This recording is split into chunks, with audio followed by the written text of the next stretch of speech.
Okay, so we're going to talk now about percent composition along with molecular and empirical formulas. So first let's define what a percent is. A percent is a part of a whole. So here we see a pie chart that's divided into sections. Well, if we just look at the right side, if we were to divide this whole entire pie by that's equal parts, then we would have 4 parts. So if we just look at the right side of this pie chart, we can see that we have 2 parts there, but if we were to take the whole pie chart and do it into equal parts, we can see that we would have 4 of the small parts.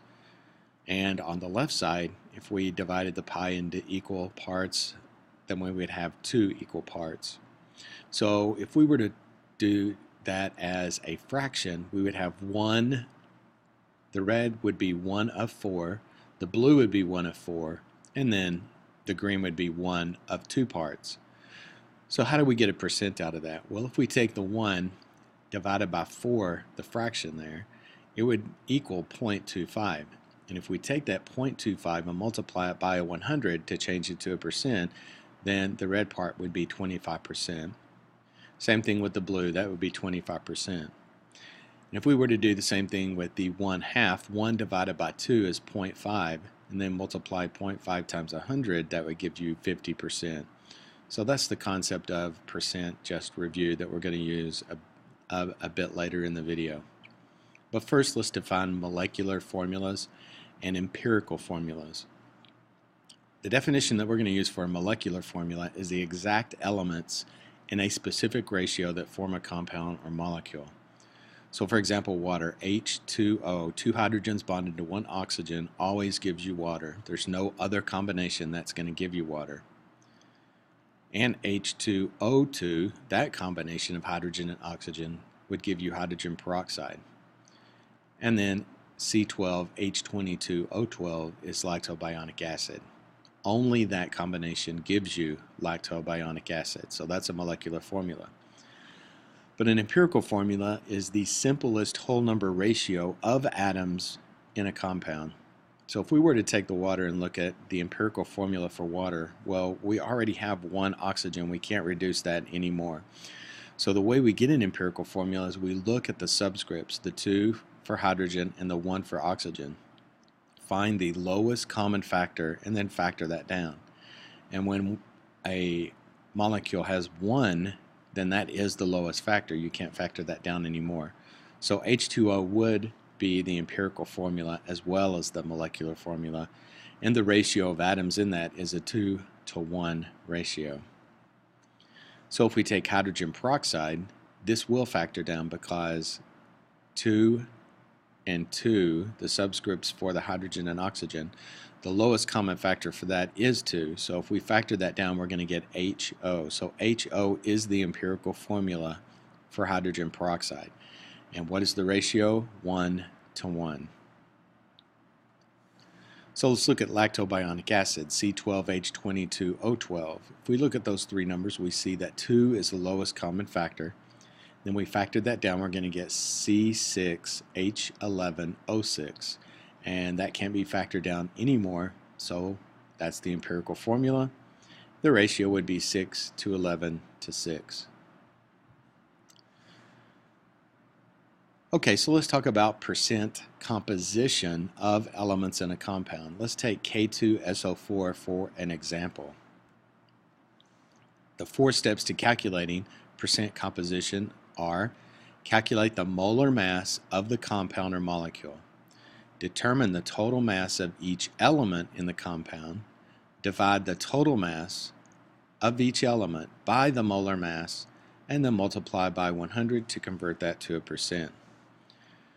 So if we take K2, S, and O4 separately, each potassium is 39.10. We get that from the periodic table. That's the atomic weight of potassium.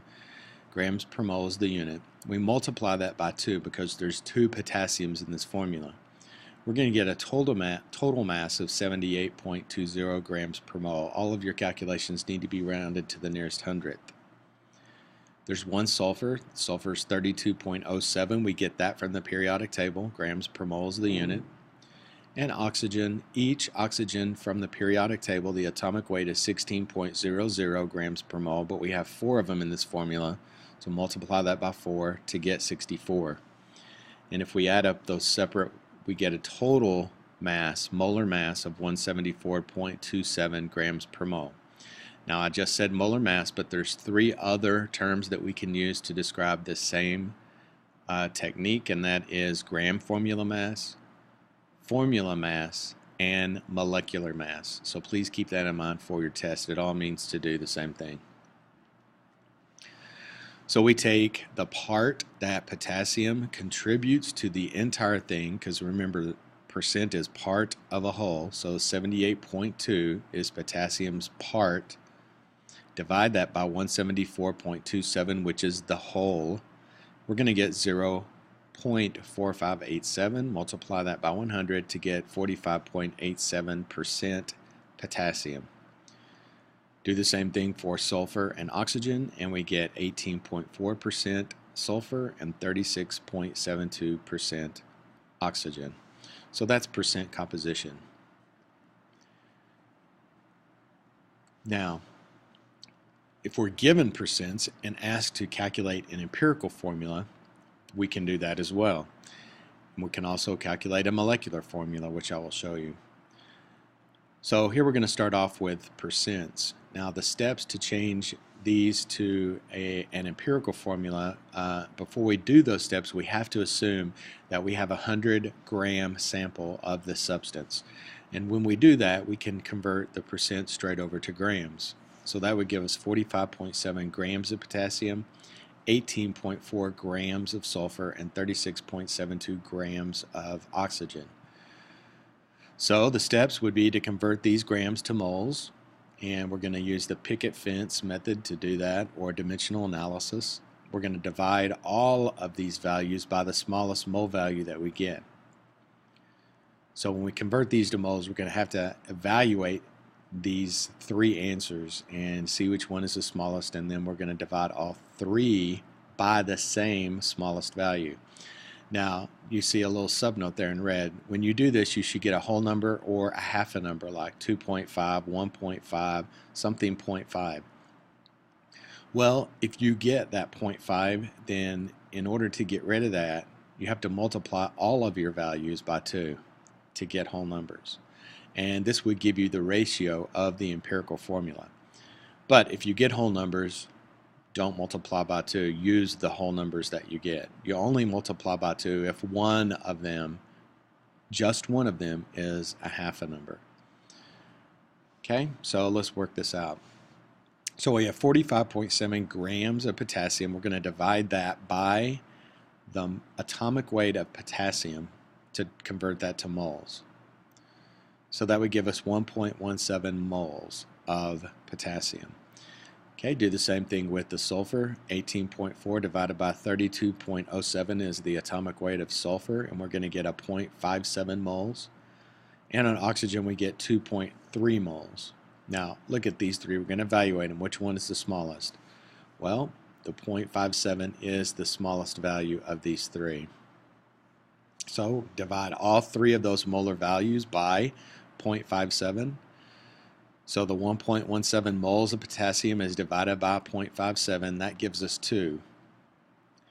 0.57 divided by 0.57, well, of course that's 1. Anything divided by itself is 1. And then the 2.3 divided by 0.57 is 4. So our ratio for our empirical formula is 2 to 1 to 4.